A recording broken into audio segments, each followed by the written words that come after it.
अगर एक देश दूसरे देश पर हमला कर दे तो कोई ये कहेगा कि भाई हम नहीं लड़ेंगे, गर्मियों के बाद देखेंगे, मौसम अभी ठीक नहीं है। क्योंकि मौसम और समय देखकर लड़ाई नहीं लड़ी जाती। आंखों पर नजर का चश्मा और कुर्ता पजामा पहने बुजुर्गों के इस शब्दों ने मेरा ध्यान आकर्षित किया। इनका नाम था कश्मीरी सिंह। गर्मी के मौसम में आंदोलन कैसे चलेगा? मेरे इस सवाल पर जवाब देकर उन्होंने फिर से अपनी नजरें अखबार पर टिका ली। कश्मीरी सिंह जैसे बहुत से किसान मोदी सरकार द्वारा लाए गए नए कृषि कानून के विरोध में दिल्ली की अलग अलग सीमाओं पर प्रदर्शन कर रहे। आंदोलन के 3 महीने बाद सिंघू और टिकरी बॉर्डर पर अब स्थिति कैसी है? किसान और उनके नेता अब क्या सोच रहे हैं? यह समझने के लिए बीबीसी की एक टीम ने दोनों बॉर्डरों का दौरा किया। सुबह 9 बजे जगह सिंघू बॉर्डर। दिल्ली अमृतसर राजमार्ग पर लगे भारतीय किसान संघ राज्यपाल के कार्यकाल में किसान आते हैं और एक रजिस्टर पर अपनी उपस्थिति दर्ज करते हैं। थोड़ी देर बैठने और बातचीत करने के बाद चले जाते हैं। रजिस्टर में किसान अपना नाम, गांव का नाम और टेलीफोन नंबर दर्ज कराते हैं। कार्यकाल के प्रभारी हरदीप सिंह ने हमें बताया कि आंदोलन में किसान की संख्या का रिकॉर्ड को इसके माध्यम से रखते हैं और दूसरे आंदोलन में क्या हो रहा है उसकी सूचना इनको दी जाती है। साथ ही अगर किसी किसान को कोई समस्या है तो उसे हल किया जाता है। हाजिरी लगाने का काम सुबह 8 बजे से रात 8 बजे तक चलता है। लेकिन आंदोलन में कम होती भीड़ के सवाल पर हरदीप सिंह ने कहा, अब यहाँ केवल किसान है और मांगे पूरी होने तक वह बैठे रहेंगे।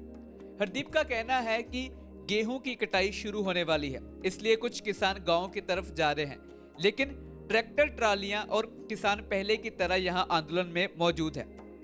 आगे वह कहते हैं कि आंदोलन और फसल दोनों ही किसानों के लिए महत्वपूर्ण है, इसलिए हमने अब रोटेशन की नीति लागू कर दी है। 1 सप्ताह बिताने के बाद एक टीम गांव चली जाती है और फिर उसी दिन दूसरी टीम दिल्ली आकर मोर्चा संभालती है। इसलिए आंदोलन और किसानों में पूरा जोश अब भी बरकरार है, सुरक्षा बलों की मौजूदगी में भी। किसान आंदोलन के 3 महीने बाद सिंघू और टिकरी बॉर्डर पर पहुंचना अब पहले जैसा आसान नहीं रह गया है।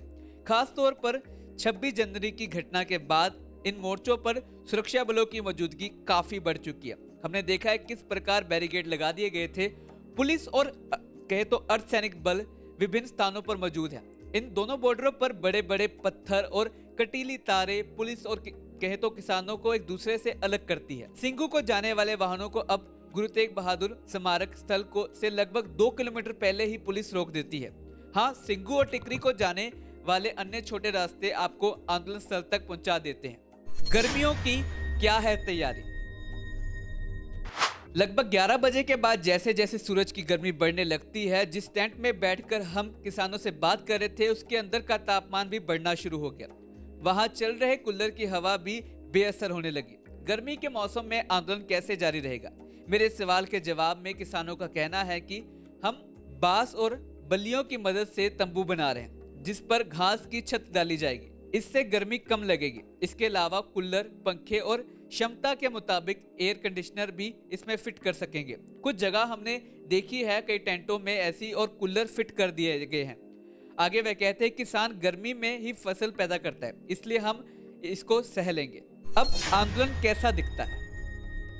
सिंघू और टिकरी बॉर्डर के जिस हिस्से में आंदोलन चल रहा है वो अपने आप में एक शहर जैसा दिखने लगा। शोर पहले से कुछ कम हुआ है। किसानों ने अपनी ट्रैक्टरों में तिरपाल से ढक लिया है। स्थानीय दुकानदार और बाकी लोग अपने रोज के काम धंधों में लगे हुए नजर आते हैं। आंदोलन स्थल के भीतर टी-शर्ट, जूते, चप्पल, चाय, गन्ने का रस, अन्य जरूरी सामान बेचने वाली दुकानें आराम से चल रही है। मानो ऐसा लगेगा कि एक छोटा गांव बस चुका है, एक शहर बस चुका है। पर दोपहर होते होते यहाँ भीड़ कम दिखाई देने लगती है। हालांकि शाम को मेला जैसा माहौल होता है, लोगों की भीड़ दिखाई देने लगी है। किसान नेताओं की अगली रणनीति क्या है? किसान आंदोलन का नेतृत्व संयुक्त किसान मोर्चा करता है, जिसमें विभिन्न किसान संगठन शामिल है। किसान नेता फिलहाल पश्चिम बंगाल में विधानसभा चुनाव के मद्देनजर भाजपा के खिलाफ प्रचार कर रहा है। भारतीय किसान यूनियन राज्यपाल के अध्यक्ष बलवीर सिंह राज्यपाल कहते हैं कि भाजपा को वोट मत दो। इसके पीछे उनका तर्क है कि ये पार्टी कॉरपोरेट्स की तरफ है, इसलिए देश को बचाने के लिए उन्हें सत्ता से बाहर करना बेहद जरूरी है। राज्यपाल का कहना है कि आंदोलन से सरकार डर गई है और उसे तीनों कानून वापस लेने होंगे। लेकिन अब बात करें तो अखबारों की सुर्खियों में जैसे किसानों की आत्महत्या की खबरें कम आती है, उसी प्रकार अब आंदोलन की खबरें भी कम हो चुकी है। अब देखना होगा कि ये आंदोलन अब कब तक सांस लेता है। क्या बंगाल में किसानों के प्रचार से भाजपा को कोई असर दिखता है? क्योंकि इस वक्त अगर बात की जाए तो टीएमसी के सामने अगर सबसे बड़ी पार्टी है तो इस वक्त वो भाजपा नजर आ रही है, और भाजपा का दावा है कि इस बार बंगाल में भगवा रंग ही खिलेगा। खबरों के लिए आप हमारे साथ बने रहें और देखते रहें आज शाम प्लस।